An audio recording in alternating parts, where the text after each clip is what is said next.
Fail ಆದಂತಹ ವಿದ್ಯಾರ್ಥಿಗಳ ಪಾಲಿಗೆ ಡಿವೈಎಸ್ಪಿಯೊಬ್ಬರು ದಾರಿದೀಪವಾಗಿದ್ದಾರೆ.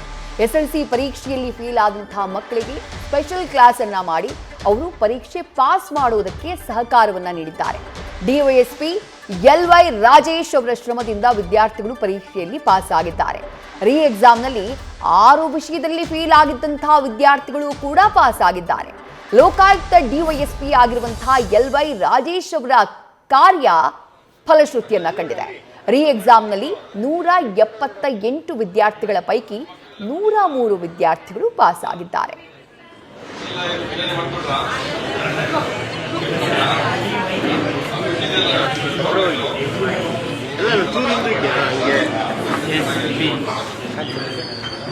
ನೋಡಿ ಮೇಡಮ್ ಆ ಕಡೆ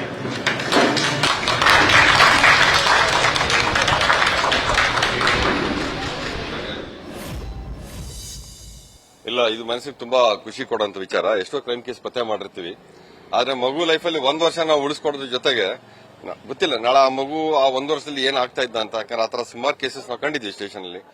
ಯಾರ ಜೊತೆನೂ ಸೇರ್ಕೊಂಡು ಗಾಂಜಾ, ಕಳ್ತನ ಮತ್ತೊಂದು ಆಗುವಂತದ್ದು. ಅಂತದೊಂದು ತಪ್ಪಿ ಆ ಮಗು ವಿದ್ಯಾಭ್ಯಾಸ ಮುಂದುವರಿಸಿದೆ ಅನ್ನೋದೇ ದೊಡ್ಡ ಖುಷಿ ಇದೆ. ಸರ್, ಎಷ್ಟು ಜನ ಮಕ್ಕಳು ಈ ಒಂದು ಶಿಬಿರದಲ್ಲಿ ಭಾಗಿಯಾಗಿದ್ರು ಸರ್? ಮತ್ತೆ ಎಷ್ಟು ಜನ ಪಾಸ್ ಆಗಿದ್ರೆ? ಔಟ್ 6 ಸಬ್ಜೆಕ್ಟ್ ಫೇಲ್ ಆದರೂ ಕೂಡ ಪಾಸ್ ಆಗಿದ್ರೆ ಅನ್ನೋ ಒಂದು ಖುಷಿ ವಿಚಾರ ಗೊತ್ತಾಗ್ತಿರೋದು ಸರ್. ಒಟ್ಟು 176 ಮಕ್ಕಳು ರಿಜಿಸ್ಟರ್ ಮಾಡ್ಕೊಂಡಿದ್ರು. ಚಂದಾಪುರ, ಆನೇಕಲ್ಲು ಮತ್ತೆ ಮಂಗಳನಪಾಳ್ಯ 3 ಕಡೆ ನಾವು ಎಲ್ಲ ಫೇಲ್ ಆಗಿರುವಂತ ಬೇರೆ ಬೇರೆ ಶಾಲೆಯಿಂದ ಮಕ್ಕಳನ್ನ ಸೇರಿಸಿ ಮಾಡಿದ್ವಿ. ಅದರಲ್ಲಿ 103 ಜನ ಮಕ್ಕಳು ಪಾಸ್ ಆಗಿದ್ದಾರೆ. ಅದು ಸಖತ್ ಖುಷಿ ಕೊಟ್ಟಿದೆ. ಯಾಕೆಂದ್ರೆ ನಮ್ಗೆ ಕ್ಲೋಸ್ ಒಂದು 58%. ನ್ಯೂಸ್ ಫಸ್ಟ್ ನಿರ್ಭೀತಿಯಿಂದ ನಿಮ್ಮ ಪರವಾಗಿ.